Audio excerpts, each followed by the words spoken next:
இப்போ ஒரு 4 நாளைக்கு முன்னாடி ஒருத்தர் வந்தாராம், எதிர்கட்சி தலைவர்னு ஒருத்தர். யார் அவரு? இவருக்கு இப்போ எதிர்த்து போட்டியிடுபவர் யார்? அதிமுக. நம்ம எவ்வளவு ஒரு கண்ணியத்தோட இன்னைக்கு பேசிக்கிட்டு இருக்கோம். கொஞ்சம் கூட ஒரு கண்ணியமே இல்லாம நீ வந்தேனா, நீ உன் வேட்பாளர் ஜெயிச்சா என்ன செய்வார்ன்றத சொல்லு. அதை விட்டுட்டு குடும்பத்தை இழுக்கிறது. நீ கண்ணிய கூட பேசுனா பாலூர்ல தமிழ்நாடு மக்களே உன்னை அடிச்சு வரட்டுவாங்க, அடிச்சு வரட்டுவாங்க. இதுல மாற்று கருத்தே கிடையாது.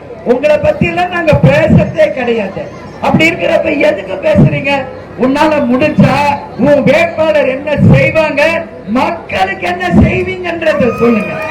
அதை விட்டுட்டு எங்க கட்சியையும் இன்னைக்கு கூட்டணியில் இருக்கிற திமுகவையும் கலைஞரைய குடும்பத்தையும் இன்னைக்கு வேட்பாளரையும் தரைக்குறைவா பேசுனீங்கன்னா மக்களே ஒண்ணு அடிச்சு வரட்டுவாங்க. தமிழ்நாட்டம் புரிஞ்சுங்க. நாங்க ரொம்ப கண்ணியத்தோட பேசிட்டு இருக்கோம்.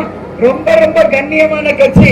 அண்ணா சொன்னது போல கண்ணியம் கடமை, கண்ணியம் கட்டுப்பாடோட இந்த கட்சியை கேப்டன் ஒரு ராணுவ கட்டுப்பாடோட வழி நடத்தி இருக்க.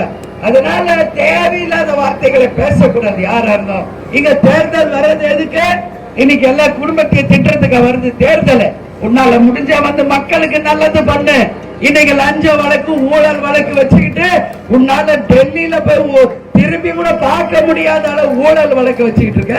நீ பேசுற அடுத்த கட்சியை பத்தி உனக்கு எந்த தகுதி இல்ல, எந்த தார்மீக உரிமையும் உனக்கு இல்லைன்றத இன்னைக்கு பாட்டாளி மக்கள் கட்சியை சேர்ந்த அன்புமணிக்கு இன்னைக்கு சேத்பட்ல இருந்து என்னுடைய இறுதி எச்சரிக்கையாக இதை நான் சொல்கிறேன். அதனால இந்த வேலையில எங்க கிட்ட வச்சுக்காதீங்க. அப்புறம் நாம பேச ஆரம்பிச்சோம்னா தலை தெறிக்க நீ ஓட வேண்டிய நிலைமை வரும். புரிந்து கொள்ள வேண்டும் என்பதை சொல்ல. அதே மாதிரிதான் எடப்பாடியாரும் ஓவரா பேசிட்டு இருக்காரு. எனக்கு யாரையும் சொல்லணும்னு எனக்கு அவசியம் இல்லை. நம்ம வந்த இந்த தொகுதிக்கு என்ன செய்வோம், மக்களுக்கு என்ன செய்வோம், அதான் நம்ம முக்கியம். இவங்களை திட்டதான் நம்மளுக்கு வேலை. சொல்லுங்க, நீங்க நல்லா இருக்கணும், இந்த தொகுதி முன்னேறணும்.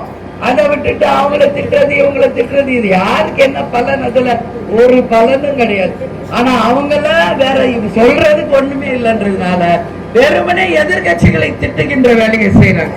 ஆனா நம்ம நிச்சயமாக கண்ணியத்தோட கட்டுப்பாட்டோட மக்களுக்காக தான் நாம வந்திருக்கோம்.